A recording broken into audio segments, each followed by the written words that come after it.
এই যে উকিলবাবুর মতো কালো কোট পরা ছোট্ট পাখিটিকে দেখছেন, তার নাম ইন্ডিয়ান পায়েড ময়না ওরফে এশিয়ান পায়েড স্টার্লিং। ইনি যে সে পাখি নন, এনার আবার একটি ভারিক্কি বৈজ্ঞানিক নামও আছে, গ্রাসুপিয়া কন্ট্রা। অবশ্য এমন ভারিক্কি নাম হলেও মানুষটি থোড়ি পাখিটি একেবারেই ছোট্ট। সে এতটাই ছোট্ট যে এত বড় নামের বোঝা যে সে কি করে বয় তা সত্যিই ভাবার বিষয়।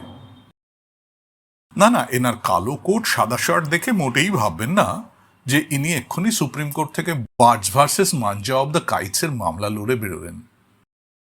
যেখানে এই 55 বছর বয়সের প্রৌঢ় আমি মাথায় চশমা তুলে সারা বাড়ি চশমা খুঁজতে থাকি, সেখানে এমন সুন্দর করে পরিপাটি সেজে রোজ সময় মতো হাজিরা দেবার কথা যেন বিলাসিতা। এমন পরিপাটি হয়ে থাকতেও দম লাগে বাপু। শুধু জামা কাপড়ই নয়, এনাদের নিবাসটিও চমৎকার। এই পাখির প্রজাতিটিকে খুঁজে পাওয়া যায় ভারতের উত্তর এবং পূর্ব ভাগে। কালো কোট পরলে কি হবে, মোটে চুপচাপ নয়, সারাক্ষণ লাফিয়ে ঝাঁপিয়ে বেড়াচ্ছে তার ছোট্ট দুটি ডানা মেলে। মাঠ ঘাট বন জঙ্গল, এমনকি ছোটদের জন্য তৈরি করা উদ্যান বা আপনার বাড়ির বারান্দা, এই সব জায়গাতেও হঠাৎ করে দেখা পেয়ে যেতে পারেন এই ময়নার। এমনভাবে আপনার বারান্দায় এসে বসবে যেন মনে হবে খোঁজ খবর নিতে এসেছে আপনি তার জন্য ঠিক কতটা খাবার সরিয়ে রেখেছেন। এই ময়না আবার ভীষণ বন্ধু বৎসল, মোটেই একা উড়তে ভালোবাসে না। ঠিক যেমন পড়ন্ত শীতের বিকেলে আপনি দেখতে পান একদল পাড়ার বৃদ্ধ নিজেদের আড্ডা খুলে বসেছে পাড়ার রকে, ঠিক তেমনি সবসময় তারা ঝাঁকে ঝাঁকে উড়ে যায়। কখনো 6 কিংবা 10 জনের একটা গ্রুপ বানিয়ে তারা বেরিয়ে পড়ে নতুন জায়গার উদ্দেশ্যে। একটু কাছ থেকে খেয়াল করলে দেখতে পাবেন এদের চোখের কাছে একটা অদ্ভুত কমলা ছোপ। এমন সুন্দর চোখ শৈল্পিক নৈপুণ্যর নিদর্শনই বটে। ভাবছি কথা বলে জানবো এমন সুন্দর চোখ আঁকার টিউটোরিয়াল ওনারা শেয়ার করবেন কিনা। এনাদের চলন বলন আচার ব্যবহার কিন্তু আবার অন্য ধরনের, খানিকটা মিচকেও বটে। নকল করতে বড্ড ভালোবাসেন এনারা। এমন নকল করবে যেন অন্য পাখিদের বন্ধুদের মধ্যে শোরগোল লেগে যাবে। শুধু পাখি বন্ধুদের নকল করে তা কিন্তু নয়, নোকিয়া ফোনের রিংটোন থেকে শুরু করে অন্য যে কোনো শব্দ এতটাই সূক্ষ্মভাবে নকল করে যে সারা পাড়ায় কোলাহল পড়ে যায়। আর এই কোলাহল গাছের ডালে বসে তাঁরা উপভোগ করেন তাড়িয়ে তাড়িয়ে। একবার চেষ্টা করেছিলাম, বুঝলেন, ঠিক ওদের মতন করে শীষ দিয়ে ওদের নকল করতে।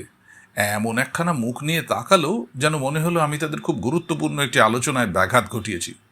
পরে ঠিকই আন্দাজ করেছিলাম আলোচনাটা কি নিয়ে হচ্ছিল। সব থেকে সুস্বাদু পোকাটা কার্পেটে যাবে সে নিয়ে বেশ বাকবিতণ্ডা চলছিল 2-3 বন্ধুর মধ্যে। খাওয়া দাওয়া, আচার ব্যবহার, এই সব কিছুর মধ্যেও তারা খুব পারদর্শিতার সঙ্গে তাদের বাচ্চা মানুষ করে। মা এবং বাবা দুজনেই সমানভাবে বাসা বানিয়ে বাচ্চাকে সময় দেয়। বাবা মা বলে কথা, দলবদ্ধভাবে তাদের কাজ করতেই হবে এই বিষয়ে। অবশ্যই এখনকার দিনে নতুন যুগের বাবা মায়েরা এই বিষয়ে কিন্তু তাদের থেকে মতামত বা টিপস নিতে পারেন, দেখুন যদি কাজে লাগে। দেখবেন আবার আমার কথায় খারাপ ভেবে বসবেন না যেন। সেদিন আমার গিন্নিকে বলেছিলুম এদের থেকে পরিষ্কার করার বিষয়টা একটু শিখে নিতে। এ কথা শুনেই তো গিন্নি তেলে বেগুনে জ্বলে উঠল। কি আর করা। পরে বুঝিয়ে বললুম যে এমন করে তাড়াতাড়ি মাঠঘাটেরা পরিষ্কার করে দেবে এবং পোকা মুক্ত করবে তা কল্পনাতীত।